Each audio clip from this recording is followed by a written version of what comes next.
Hey,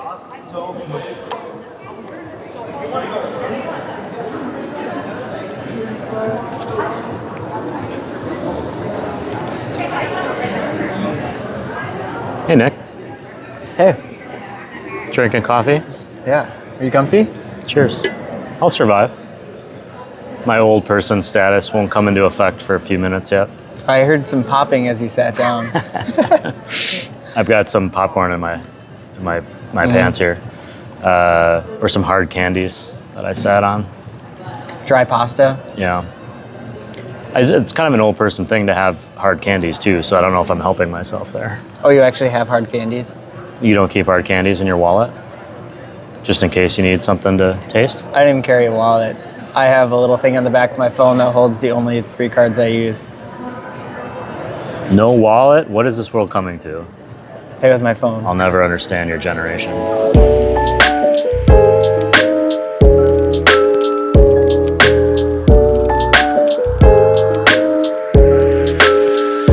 How's Coffeefest been? It's good. Coming straight off of the past 2 shows, we went to New York and Houston for SCA. It's a smaller show floor, by quite a bit. Sleepy. A little bit. Yeah. But we've got that protest going on outside. We do. Yeah. It's been kind of fun though. A lot of people that are here, it's their first coffee show ever. So even though our perspective is that it's pretty small and maybe not boring, but it's pretty small. Some people, or a lot of people here, are experiencing it for the first time, and they are just so fired up. I haven't run into as many people like that, but that's great remembering that perspective. I think I'm trying to remember the first coffee event I ever went to, and it was a Coffeefest, I think. Mine was Coffeefest LA, where I met you. Yeah, I think that was mine too. That's weird. But yeah, the excitement of being around other people who care about something you care about.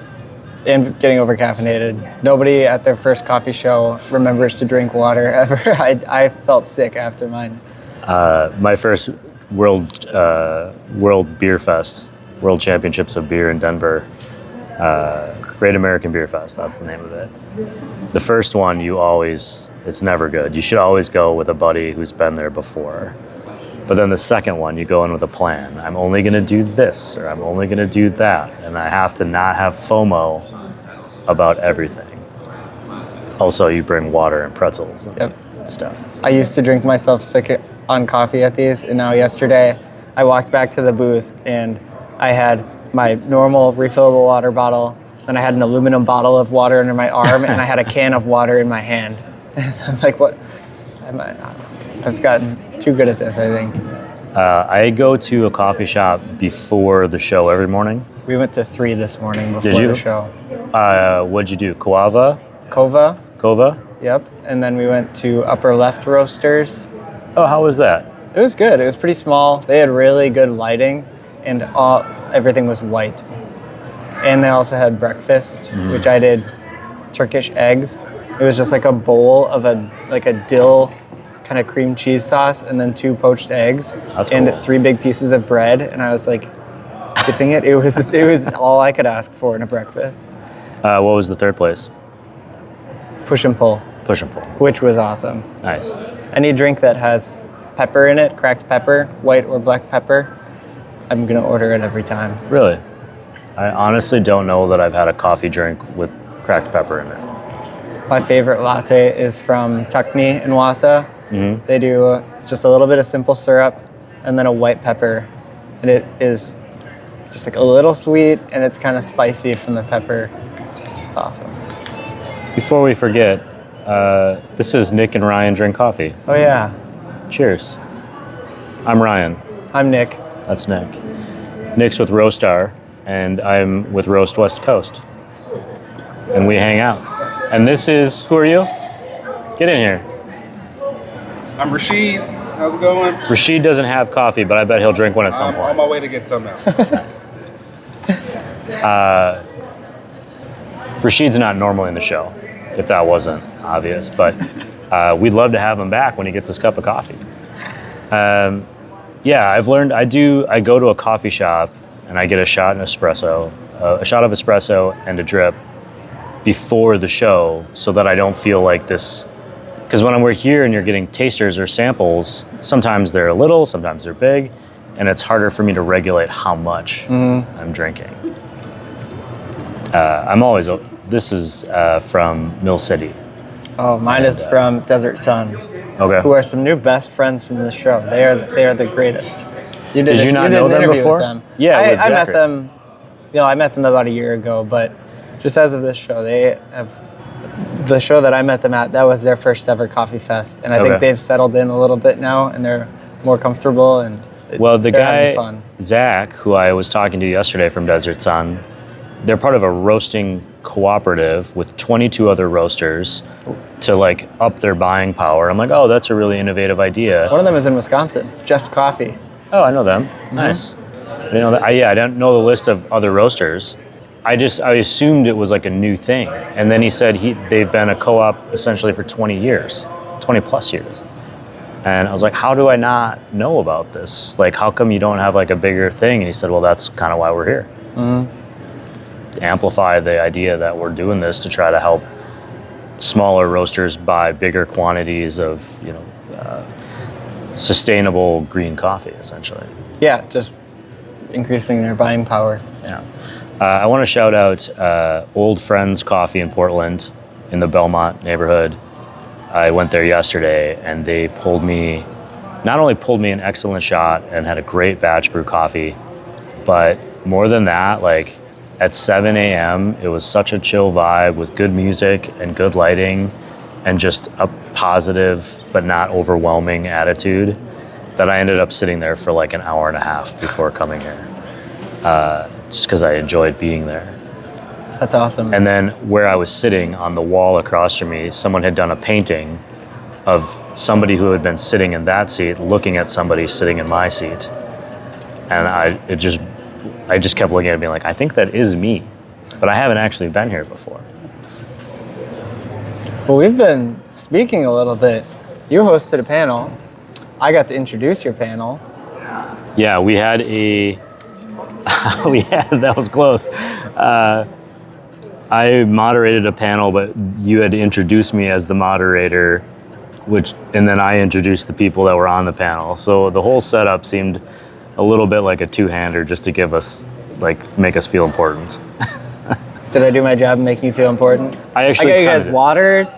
I did my job. You facilitated for sure. I actually did feel pretty important. I was nervous about the panel. It's the sustainability one because it's such a big topic, and I didn't know any of the panelists. I emailed with them beforehand, and it was a little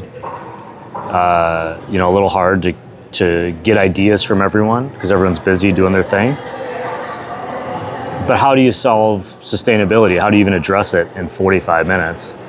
But they did a great job. We had a lawyer, Maureen Baer, Neil Oney from StoneX, a consultant, Madeline Garcia from MLG, although she's going off to do something else now,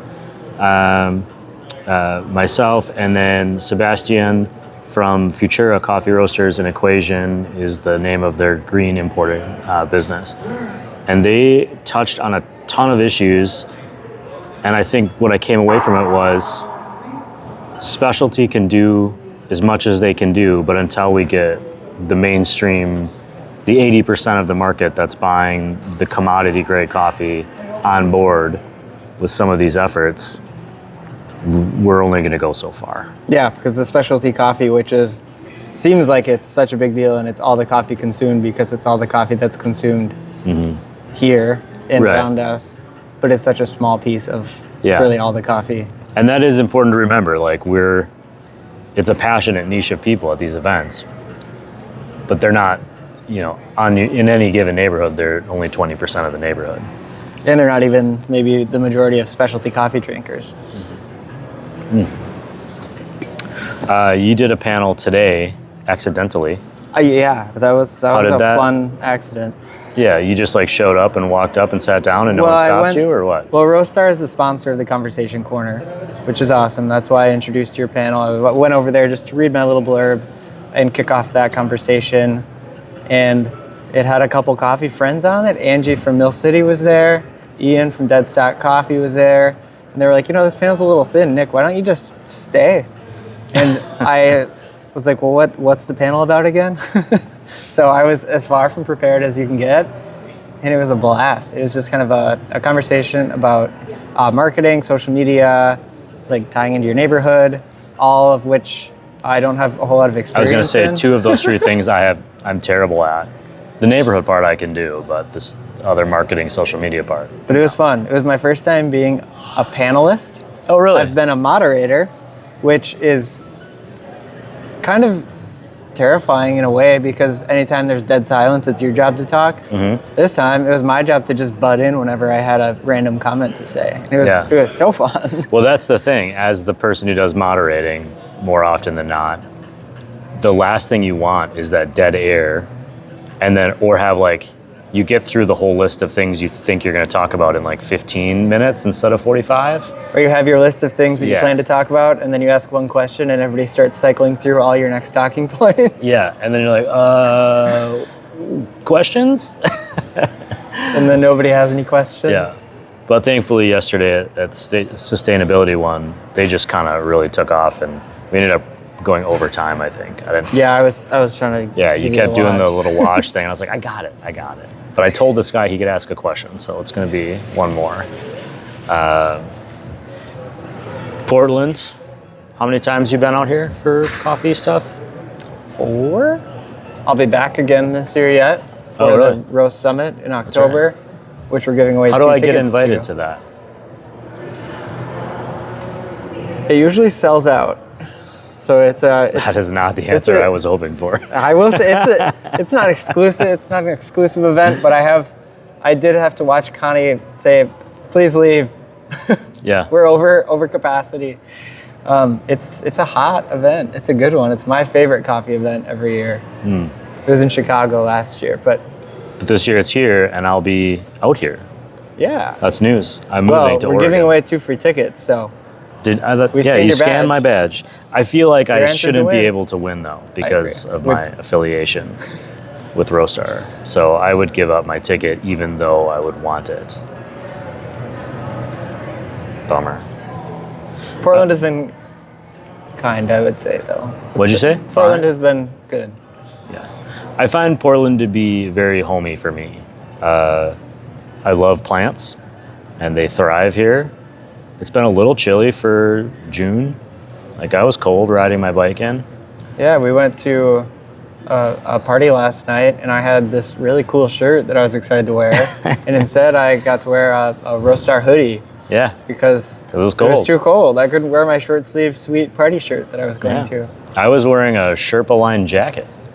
I think it was like 55 degrees like when I got back last night. I love coming to Portland. My wife and I are moving to Oregon, so I'm going to be exploring up here quite a bit.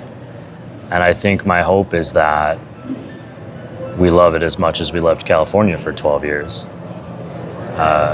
And we don't notice that it's not as warm in the winter. But either way, you live in Wisconsin. So. I'm in Wisconsin. I think I'm done drinking coffee today.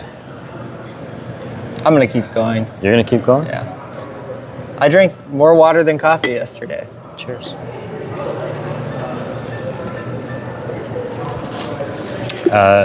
This was another episode of Nick and Ryan and Rasheed.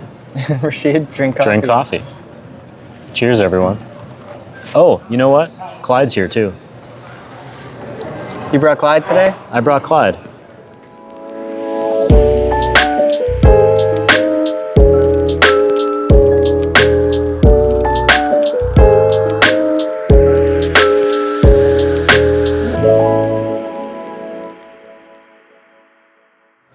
This will be like the post-credits. If I can get them. Clyde. Here you go, Clyde. I feel like a child. Kind of am, though. Oh.